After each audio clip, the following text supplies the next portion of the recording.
William James Murray is an American actor, comedian, filmmaker, and writer. He first rose to fame on Saturday Night Live, a series of performances that earned him his first Emmy Award, and later starred in comedy films, including Meatballs, Caddyshack, Stripes, Tootsie, Ghostbusters, Scrooged, Ghostbusters 2, What About Bob, and Groundhog Day. He also co-directed Quick Change. Murray later starred in Lost in Translation, which earned him a Golden Globe and a BAFTA Award for Best Actor, as well as an Oscar nomination for Best Actor. He also frequently collaborated with directors Wes Anderson and Jim Jarmusch. He received Golden Globe nominations for his roles in Ghostbusters, Rushmore, Hyde Park on Hudson, St. Vincent, and the HBO miniseries Olive Kitteridge, for which he later won his second Primetime Emmy Award. Murray received the Mark Twain Prize for American Humor in 2016. His comedy is known for its deadpan delivery.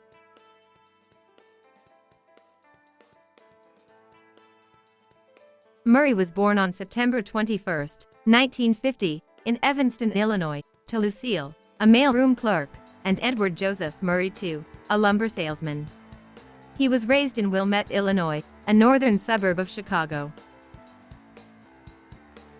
Murray and his 8 siblings were raised in a Roman Catholic Irish-American family. Murray's direct paternal grandfather was from County Cork, while his maternal origins are from County Galway.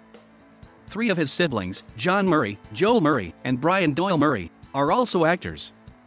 A sister, Nancy, is an Adrian Dominican nun in Michigan, who has traveled the United States in a one-woman program, portraying St. Catherine of Siena. Their father died in 1967 at the age of 46 from complications of diabetes when Bill was 17 years old.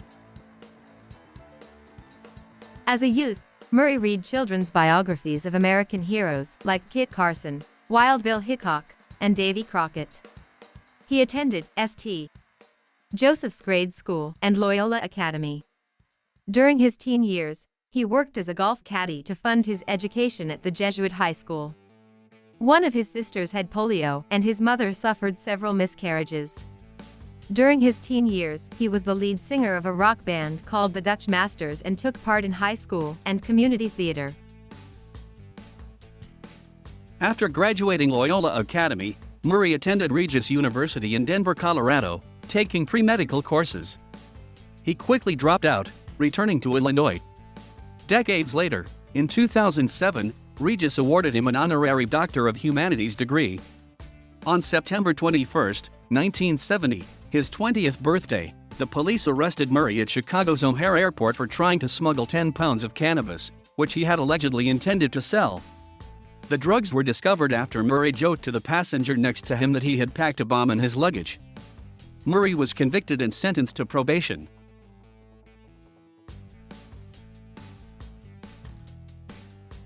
With an invitation from his older brother, Brian, Murray got his start at the Second City in Chicago, an improvisational comedy troupe, studying under Del Close. In 1974, he moved to New York City and was recruited by John Belushi as a featured player on the National Lampoon Radio Hour. In 1975, an off-Broadway version of a Lampoon show led to his first television role as a cast member of the ABC variety show Saturday Night Live with Howard Cosell. That same season, another variety show titled NBC's Saturday Night premiered. Cosell's show lasted just one season, canceled in early 1976. After working in Los Angeles with the guerrilla video commune TV on several projects, Murray rose to prominence in 1976. He officially joined the cast of NBC's Saturday Night Live for the show's second season, following the departure of Chevy Chase. Murray was with SNL for 3 seasons from 1977 to 1980. A Rutland Weekend television sketch Monty Python's Eric Idle brought for his appearance on SNL developed into the 1978 mockumentary All You Need Is Cash, with Murray appearing as Bill Murray the K, a send-up of New York radio host Murray the K, in a segment of the film that is a parody of the Maysles Brothers' documentary The Beatles, the first U.S. visit. During the first few seasons of SNL, Murray engaged in a romantic relationship with fellow cast member Gilda Radner. Murray landed his first starring role with the film Meatballs in 1979. He followed this with a portrayal of Hunter S. Thompson in 1980's Where the Buffalo Roam. In the early 1980s, he starred in a string of box office hits, including Caddyshack, Stripes, and Tootsie. Murray was the first guest on NBC's Late Night with David Letterman on February 1, 1982. He later appeared on the first episode of The Late Show with David Letterman on August 30, 1993, when the show moved to CBS. On January 31, 2012, 30 years after his first appearance with Letterman, Murray appeared again on his talk show. He appeared as Letterman's final guest when the host retired on May 20, 2015. Murray began work on a film adaptation of the novel The Razor's Edge. The film, which Murray co-wrote, was his first starring role in a dramatic film. He later agreed with Columbia Pictures to star in Ghostbusters, in a role originally written for John Belushi, to get financing for The Razor's Edge. Ghostbusters became the highest-grossing film of 1984 and the highest-grossing comedy of all time. The Razor's Edge, which was filmed before Ghostbusters but not released until after, was a box office flop. Frustrated over the failure of The Razor's Edge, Murray retired from acting for 4 years to study philosophy and history at Sorbonne University, frequent the Cinémathèque in Paris, and spend time with his family in their Hudson River Valley home. During that time, his second son, Luke, was born. With the exception of a cameo appearance in the 1986 movie Little Shop of Horrors, he did not make any appearances in films, though he did participate in several public readings in Manhattan organized by playwright/director Timothy Mayer and in a stage production of Bertolt Brecht's A Man's a Man. Murray returned to films with Scrooged in 1988 and Ghostbusters 2 in 1989. In 1990, Murray made his first and only attempt at directing when he co-directed Quick Change with producer Howard Franklin. His subsequent films What About Bob and Groundhog Day were box office hits. After Groundhog Day, he appeared in a series of well-received supporting roles in films like Ed Wood, Kingpin, and Space Jam. However, his starring roles in Larger Than Life and The Man Who Knew Too Little were not as successful with critics or audiences. In 1998, he received much critical acclaim for Wes Anderson's Rushmore, for which he won Best Supporting Actor awards from the New York Film Critics Circle, the National Society of Film Critics, and the Los Angeles Film Critics Association.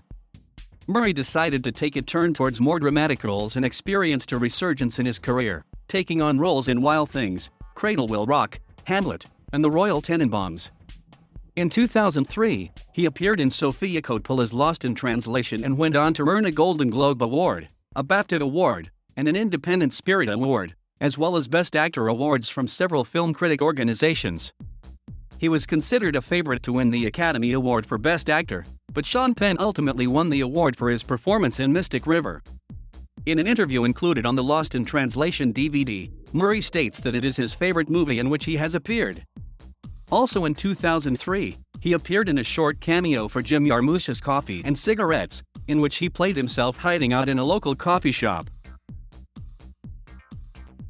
During this time, Murray still appeared in comedic roles, such as Charlie's Angels and Osmosis Jones. In 2004, he provided the voice of Garfield in Garfield, the movie, and again in 2006 for Garfield, A Tale of Two Kitties. Murray later said that he only took the role because he was under the mistaken impression the screenplay, co-written by Joel Cohen, was the work of Joel Cohen. In 2004, he made his third collaboration with Wes Anderson in The Life Aquatic with Steve Zissou, and in 2005 his second collaboration with Jim Jarmusch in Broken Flowers. That same year, Murray announced that he was taking a hiatus from acting as he had not had the time to relax since his new breakthrough in the late 1990s. He did return to the big screen for brief cameos in Wes Anderson's The Darjeeling Limited and in Get Smart as Agent 13, the agent in the tree. In 2008, he played an important role in the post-apocalyptic film City of Ember, and in 2009, had a cameo role in the zombie comedy Zombieland. Murray provided the voice for the character Mr. Bodger in the 2009 animated film Fantastic Mr. Fox. Since 2010, Murray has been part of ensembles which received several award nominations in 2 Wes Anderson movies, Moonrise Kingdom and Grand Budapest Hotel. Murray was nominated for a Golden Globe for his performance in the 2014 film Street Vincent. He played a music manager in 2015's Rock the Casbah.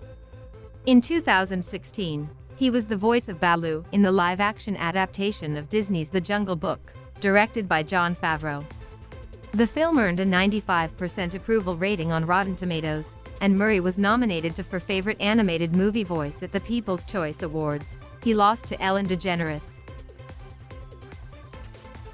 Murray appeared as Martin Heiss, a cynical ghost debunker, in the reboot of Ghostbusters, which was released on July 15, 2016.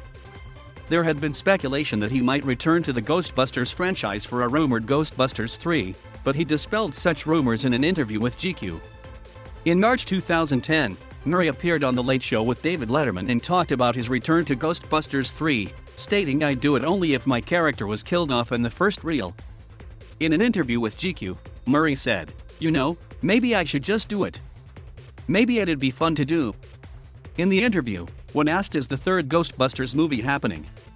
What's the story with that?" Murray replied, "It's all a bunch of crock."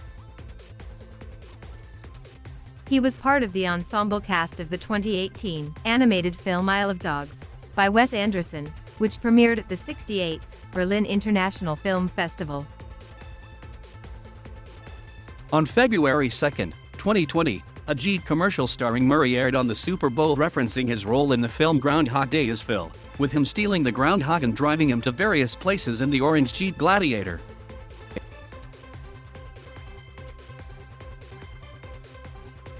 Murray is a partner with his brothers in Murray Brothers Caddyshack, the restaurant with 2 locations. In 2001, they opened at the World Golf Village near St. Augustine, Florida. In 2018, they opened the second location inside the Crowne Plaza Rosemont Hotel near the O'Hare International Airport. He resides in Charleston, South Carolina, where he is a very active community member.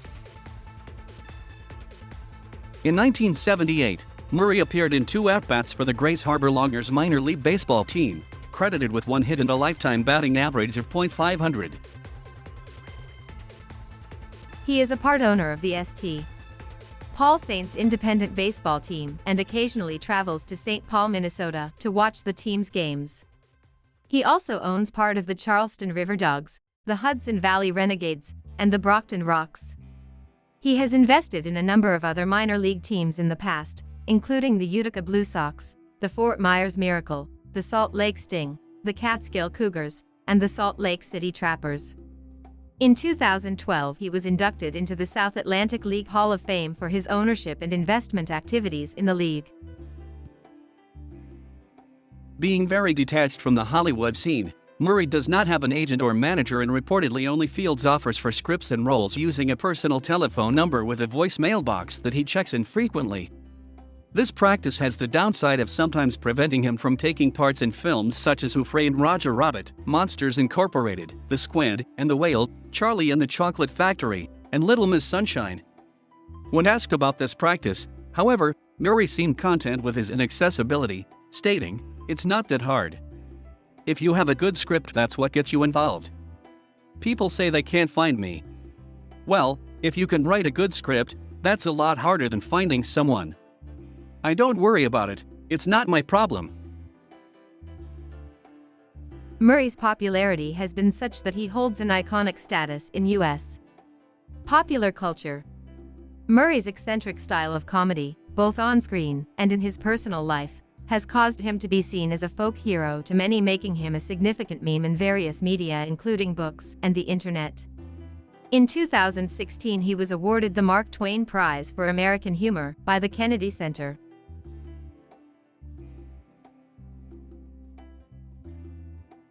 During the filming of Stripes, Murray married Margaret Kelly on Super Bowl Sunday in Las Vegas on January 25, 1981. Later, they remarried in Chicago for their families. Margaret gave birth to 2 sons, Homer and Luke. Following Murray's affair with Jennifer Butler, the couple divorced in 1996. In 1997, He married Butler. Together, they have 4 sons: Caleb, Jackson, Cooper, and Lincoln.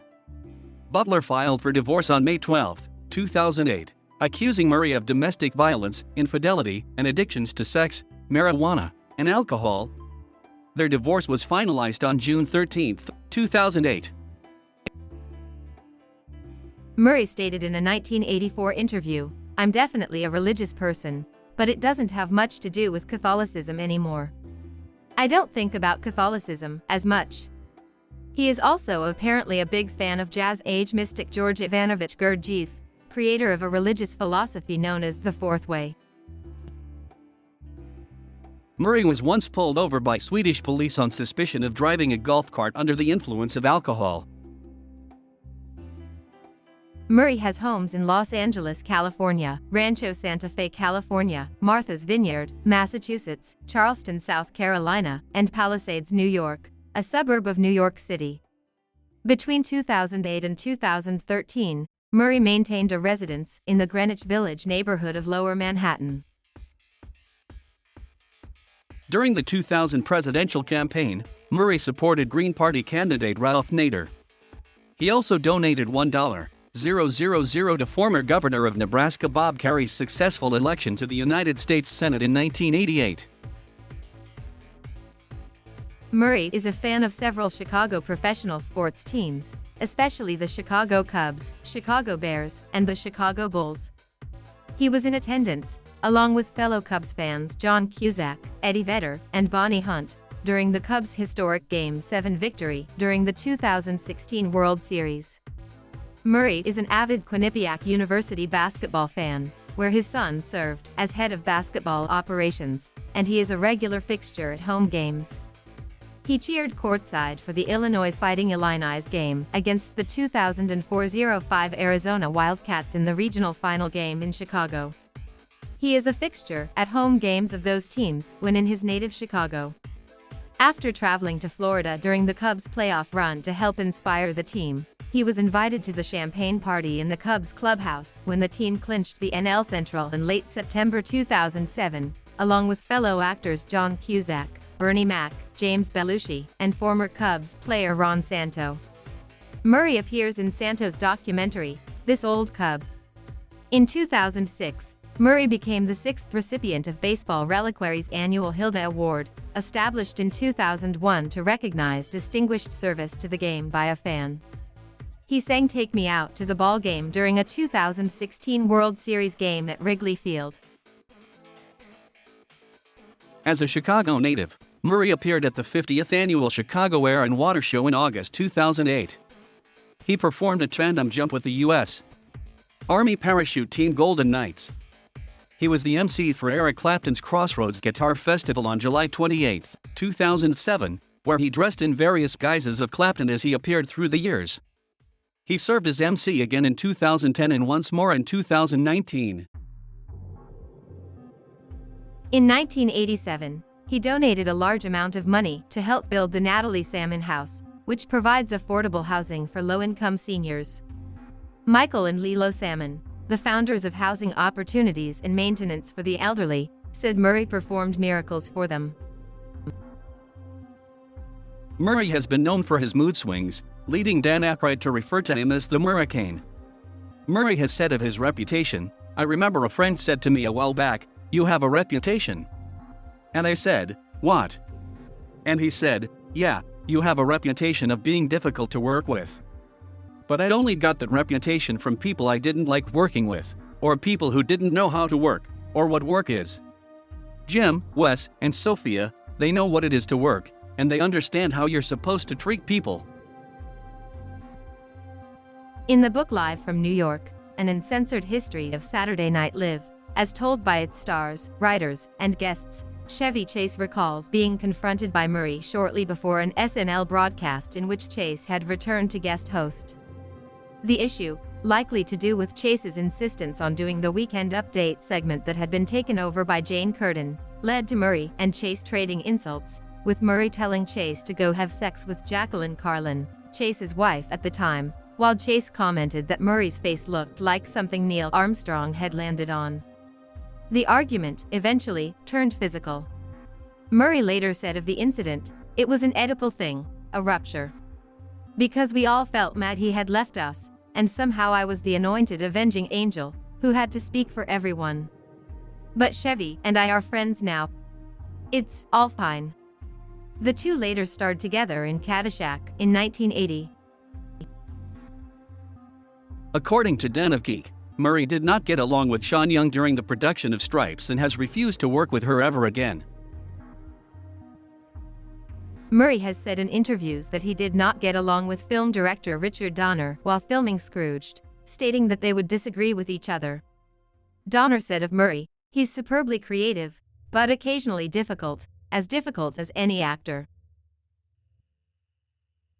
Both Murray and Richard Dreyfuss have confirmed in separate interviews that they did not get along with each other during the making of What About Bob?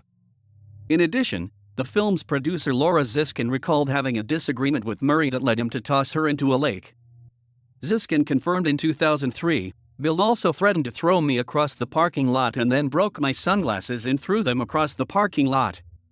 I was furious and outraged at the time, but having produced a dozen movies, I can safely say it is not common behavior." Dreyfuss later alleged in 2019 that Murray screamed at him while he was intoxicated and told him, "Everyone hates you. You're tolerated," and then threw an ashtray at him.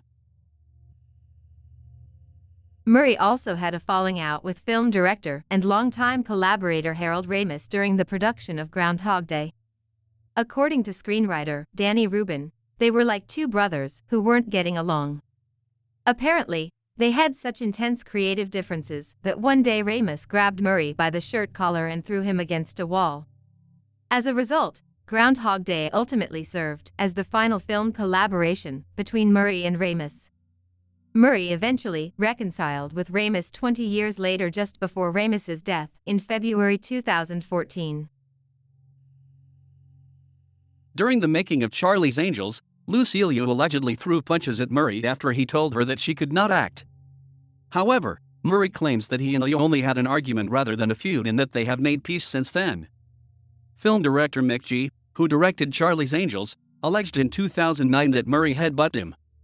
Murray has denied ever doing so.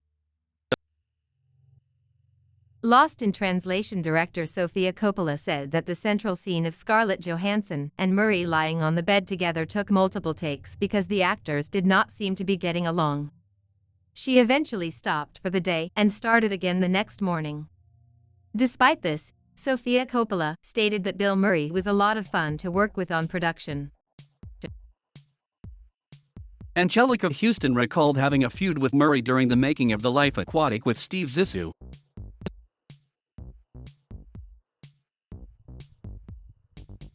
Thank you for watching. Please subscribe.